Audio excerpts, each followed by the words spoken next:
역대하 23장 1절부터 15절까지 말씀을 읽고 나눕니다. 제7년에 여호야다가 용기를 내어 백부장 곧 여로함의 아들 아사랴와 여호하난의 아들 이스마엘과 오봇의 아들 아사랴와 아다야의 아들 마아세야와 시그리의 아들 엘리사밧 등과 더불어 언약을 세우며 그들이 유다를 두루 다니며 유다 모든 고을에서 레위 사람들과 이스라엘 족장들을 모아 예루살렘에 이른지라. 온 회중이 하나님의 전에서 왕과 언약을 세우며 여호야다가 무리에게 이르되 여호와께서 다윗의 자손에게 대하여 말씀하신 대로 왕자가 즉위하여야 할지니 이제 너희는 이와 같이 행하라. 너희 제사장들과 레위 사람들 곧 안식일의 당번인 자들의 3분의 1은 문을 지키고 3분의 1은 왕궁에 있고 3분의 1은 기초문에 있고 백성들은 여호와의 전뜰이 있을지라. 제사장들과 수종들은 레위 사람들은 거룩한즉 여호와의 전에 들어오리니와 그 외에 다른 사람들은 들어오지 못할 것이니 모든 백성은 여호와께 지켜야 할 바를 지킬지며 레위 사람들은 각각 손에 무기를 잡고 왕을 호위하며 다른 사람의 성전에 들어오거든 죽이고 왕이 출입할 때에 경호할지니라 하니 레위 사람들과 모든 유다 사람들이 제사장 여호야다의 명령한 모든 것을 준행하여 각기 수하의 안식일에 당번인 자와 안식일에 피번인 자들을 거느리고 있었으니 이는 제사장 여호야다가 피번인 자들을 보내지 아니함이더라. 제사장 여호야다가 하나님의 전 안에 있는 다윗 왕의 창과 큰 방패와 작은 방패를 백부장들에게 주고 또 백성들에게 각각 손에 무기를 잡고 왕을 호위하되 성전 오른쪽에서부터 성전 왼쪽까지 제단과 성전 곁에 서게 하고 무리가 왕자를 인도해내어 멸관을 씌우며 율법책을 주고 세워 왕으로 삼을세. 여호야다와 그의 아들들이 그에게 기름을 붓고 이르기를 왕이여 만세수를 누리소서 하니라. 아달랴가 백성들이 뛰며 왕을 찬송하는 소리를 듣고 여호와의 전에 들어가서 백성에게 이르러 오매 왕이 성전 문 기둥 곁에 섰고 지휘관들과 나팔수들이 왕의 곁에 모셔 서 있으며 그 땅의 모든 백성들이 즐거워하여 나팔을 불며 노래하는 자들은 주악하며 찬송을 인도하는지라. 이 아달랴가 그의 옷을 찢으며 외치되 반역이로다 반역이로다 하매 제사장 여호야다가 군대를 거느린 백부장들을 불러내어 이르되 반열 밖으로 몰아내라. 그를 따르는 자는 칼로 죽이라 하니 제사장의 이 말은 여호와의 전에서는 그를 죽이지 말라 함이라. 이에 무리가 그에게 길을 열어주고 그가 왕궁 말문 어귀에 이를 때에 거기서 죽였더라. 아멘. 우리가 지난주에 읽었던 22장의 사건은 비극적인 사건이었고 어둠의 사건이었습니다. 그 횟수가 6년 동안 지속됐습니다. 아달랴라고 하는 자기 어머니보다 훨씬 더 악의 면에서 더 나아갔고 권력에 대한 욕심 면에서도 더 많이 나아갔던 여인. 아마 이스라엘 북쪽 왕국과 남쪽 왕국을 통틀어서 이렇게 여인이 통치한 것은 전무후무한 일이기도 합니다. 정말 특이한 여인이기도 하고 욕망과 탐욕이 끝이 없는 여인이기도 합니다. 그렇지만 그 끝이 다가오고 있음을 전혀 눈치채지 못했습니다. 자기가 모든 왕위에 오를 만한 왕자들을 다 죽였다고 생각을 했기 때문에 감히 누가 나한테 대들 수 있겠느냐.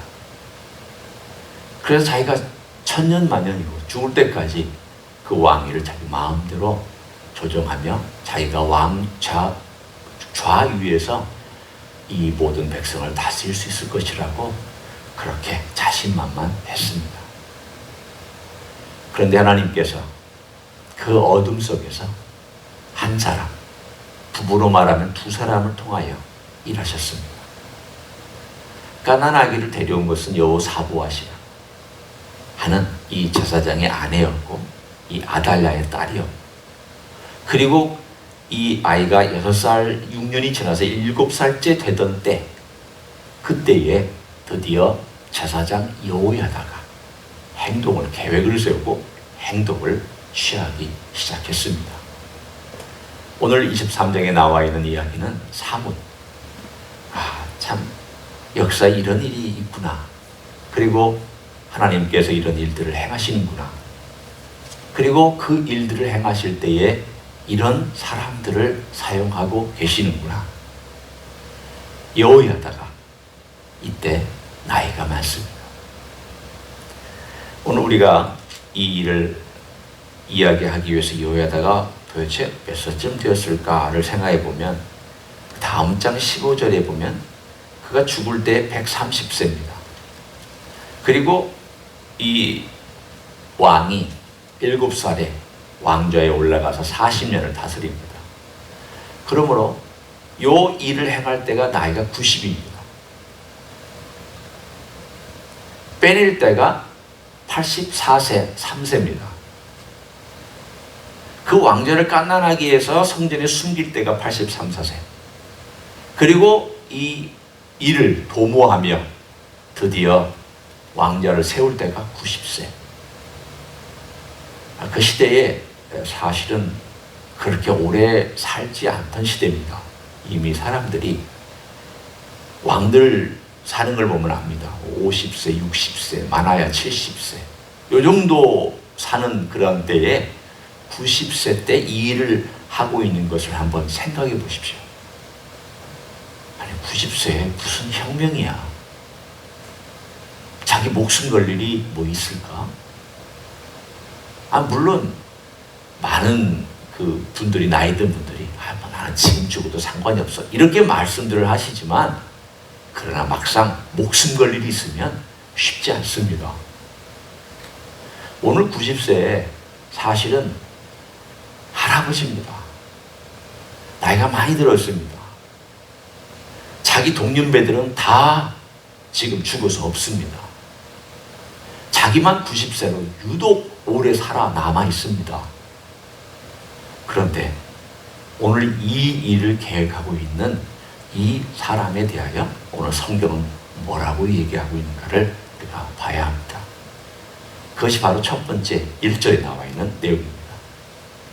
제7년에 그의 나이가 90되었을 때 바로 그런 나이죠. 여호야다가 용기를 내어.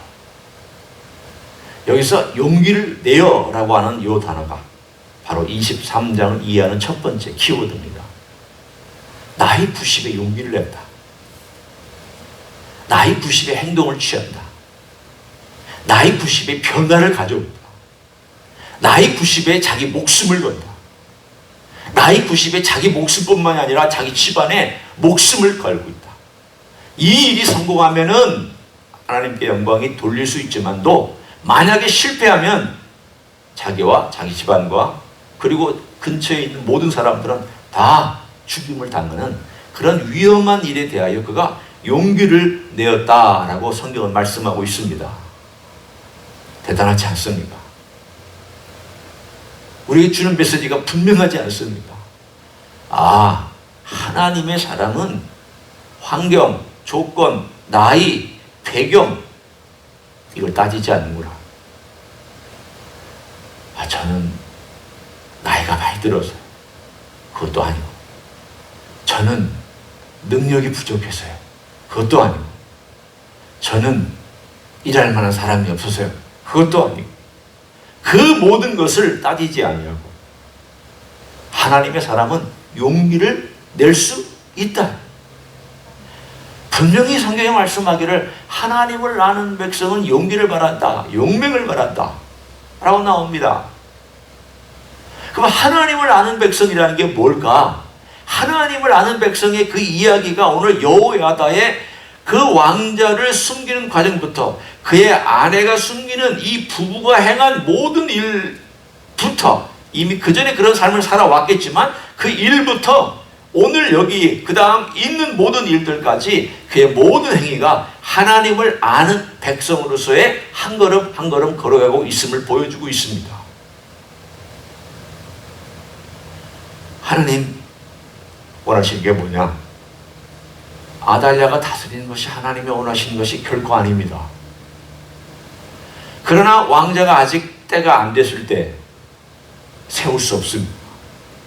그래서 저 떨어질 때까지 7년을 기다렸습니다. 6년에서 7년 기다렸습니다. 그 동안에 하나님 일을 위하여서 기도하면서 준비했습니다. 오늘 여기 나와 있는 이 이야기는 그날 일어난 것처럼 기록하고 있지만, 그러나 그날 일어난 일이 결코 아닙니다. 누가 일을 하는데 갑자기 그날 생각나가지고 그날 언약을 맺고 그날 사람을 보내고 그래서 그날 모든 것이 이루어집니다. 요즘에 인터넷이 발달해 있으니까 혹시 그렇게 좀 빨리 할 수 있을지 몰라도 그때는 그렇게 일하지 않습니다. 작은 일을 해왔습니다. 하나님께서 어떻게 일하시는지에 대한 하나님께 대한 기도, 그리고 이 일을 함께 할 수 있는 동지를 모으는 것,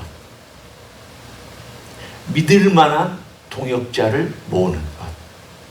그래서 제사장들 중에 신실한 사람들과, 비록 예루살렘에 있지 않았지만 유다의 곳곳에서 흩어져 있었던 제사장들과 신실한 레위 사람들을 연락하고 컨택하고 그 사람들과 함께하기 위해서 결국은 언약을 맺고, 너의 언약은 나와의 언약이 아니다. 너의 언약은 하나님과의 언약이다. 그리고 이 언약은 하나님께서 다윗과 맺었던 언약에 포함되어 있다. 왜냐하면 하나님께서 다윗에게 약속하기를 너의 왕위가 영원하리라. 하나님 분명히 말씀하셨고 하나님 분명히 약속하셨다. 그러면 하나님 분명히 약속하신 이 언약 안으로 들어오는 것이 살 길이다. 이 언약 바깥에 가는 것은 죽는 길이다. 따라서 우리가 목숨을 걸고 이 언약 안으로 들어와야 된다. 우리가 목숨을 유지하기 위해서 언약 바깥에 있다는 것은 하나님의 뜻에 어긋난 것이고 하나님 말씀에 배반하는 것이다. 그래서 그들은 언약을 맺고 다윗 언약 안으로 들어와서 드디어 날이 되자 오늘 여호야다가 행동을 계시하는 장면이 뒤에 쭉 하고 나옵니다. 오늘 두 번째 키워드는 3절에 있습니다. 제가 이미 설명을 했습니다. 온 회중이 하나님의 전에서 왕과 언약을 세우며 여호야다가 무리에게 이르되 여호와께서 다윗의 자손에게 대하여 말씀하신 대로 왕자가 즉위하여야 할지. 두 번째 키워드는 말씀하신 대로입니다. 첫 번째 키워드가 용기를 내어였고 두 번째 키워드가 말씀하신 대로입니다. 그러면 도대체 누가 용기를 낼 수 있는가에 대한 답을 이미 성경에서 해주고 있습니다. 하나님의 말씀대로 행하는 자. 하나님의 말씀이 그 안에 들어와서 그 말씀으로 행동을 하려고 하는 자는 용기를 바란다는 뜻입니다. 왜냐하면 하나님께서 그 말씀을 행하는 자와 함께 동행해 주시기 때문입니다. 하나님이 누구와 동행해 주시겠습니까? 말씀대로 사는 자와 동행해 주시지, 말씀으로 안 사는 자는 사실 하나님께서 그의 삶 가운데서 그 임재의 강력한 힘을 발휘하실 수 없습니다. 아니, 발휘하실 수 있지만 발휘하시지 않습니다. 오늘 하나님의 말씀대로 살아가는 용기를 내 바로 그 사람에게 하나님께서 힘과 용기와 그리고 능력과 모든 것에 동행하게 하심으로 오늘 그 일이 실행되고 있습니다. 따라서 세 번째 키워드는 8절에 있습니다. 그것은 이 두 가지의 결론이죠. 레위 사람들과 모든 유다 사람들이 제사장 여호야다가 명령한 모든 것을 준행하였다라고 되어 있습니다. 준행하였다. 그대로 준행하였다. 오늘 이 키워드 세 가지는 다 연결되어 있습니다. 하나님의 말씀대로 용기를 내어 여호야다와 모든 사람들이 그 언약 안으로 들어가서 실행하였다. 이것이 오늘 이야기입니다. 우리들의 이야기로 돌아옵니다. 긴 어둠이 있던 금요일과 토요일이 있습니다. 십자가가 있었던 그 금요일 새벽부터 그리고 부활이 있기까지 있었던 주일날 이른 새벽, 아직 부활이 일어나기 직전에 아마 새벽 세너시라고 얘기할 수 있는 그때까지 3일 동안은 세상이 그 전보다 더 깊은 어둠 속에 묻혀 있었던 때입니다. 오늘 우리가 읽은 6년이라는 시간과 금요일, 토요일, 주일날 이른 새벽은 바로 똑같은 어둠의 시간입니다. 그런데 이 어둠의 시간은, 3일간의 어둠의 시간은 부활을 위하여 꼭 필요한 시간이었습니다. 세상이 어둡습니다. 악합니다. 용기 내기 쉽지 않습니다. 하나님 백성의 말씀대로 사는 건 정말 쉽지 않습니다. 하루하루 우리는 용기를 내어 살아가야 합니다. 하루하루. 어떨 때는 직면하고 어떨 때는 아무 문제 없이 지나갑니다. 금요일 같고 토요일 같은 그런 날들이 우리의 삶을 짓누를 때가 있습니다. 어떡하지? 너무 깜깜한데, 길이 안 보이는데, 빛이 안 보이는데, 출구가 안 보이는데 어떡하지? 그때에 오늘 이야기와 예수 그리스도의 십자가 사건의 이야기는 가르쳐주고 있습니다. 기다려라. 부활의 아침이 온다. 기다려라. 기도하면서 기다려라. 기도하면서 나에게 맡겨라. 기도하면서 그 자리에서 내가 어떤 일을 행하는지를 봐라. 우리의 삶에는 분명히 부활의 아침이 다가옵니다. 용기를 내는 자에게, 어둠의 길을 걷는 자에게 하나님께서 그 어둠 속에서도 같이 하시며 결국 언젠가 그 어둠이 변하여 빛의 아침이 되는 그 시간 오게 만들어줄 줄로 믿습니다. 그냥 기다리면서 우리는 주님께서 부활하신 것이 늘 우리의 삶의 소망입니다. 우리 이벤트입니다. 이벤트로 보여요. 이것이 우리가 앞으로 주님의 나라에 갈 거라고 하는 분명한 사건입니다. 저는 그거 부인하지 않습니다. 그러나 그것뿐만이 아니라 매일매일 삶 가운데서 죽음과 같은 고통과 죽음과 같은 좌절과 죽음과 같은 환경과 죽음과 같은 절망 속에서도 걱정하지 마라. 내가 부활하지 않았느냐. 걱정하지 마라. 부활의 아침이 오지 않느냐. 걱정하지 마라. 빛이 오지 않느냐. 걸어가라.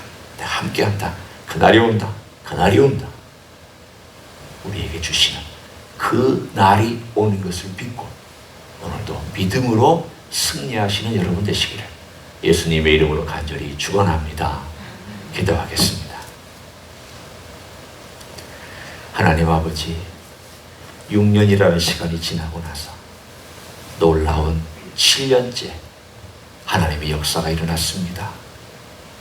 다윗의 언약이 다시 회복되었습니다.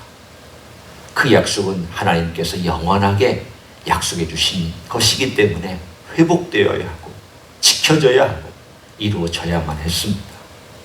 그 일을 위하여 6년 동안 조심스러우면서도 철저하면서도 용기를 바라며 준비하였던 여호야다 이야기를 함께 나눴습니다. 오늘 우리에게도 놀라운 부활의 아침이 있음을 우리는 압니다. 우리가 생명이 있는 것도 부활의 아침이 있기 때문이며 우리 주님의 부활의 생명이 우리 가운데 역사하고 있기 때문인 것을 믿습니다. 그러나 환경이 어려울 때, 조건이 어려울 때, 답답할 때, 캄캄한 동굴 속에 갇혀있는 것 같을 때 주님, 이 토요일이 지나 부활의 아침이 오고 있음을 늘 의식하고 우리 주님을 의지하고 걸어가는 하루하루가 되게 축복하여 주시옵소서. 이제는 우리 구주 예수 그리스도의 은혜와 하나님 아버지의 극진하신 사랑과 성령 하나님 교통하심의 역사가 오늘도 우리 주님 역사하시는 부활의 빛과 아침과 영광과 그 날을 기다리며 오늘도 하루하루 승리하며 걸어가기를 소원하는 이 자리에 참여한 모든 종들 위에와 주임 히스교회 위에와 이민교회들과 한국교회들과 선교사님들 위에 이제로부터 영원히 함께 하실지어다. 아멘.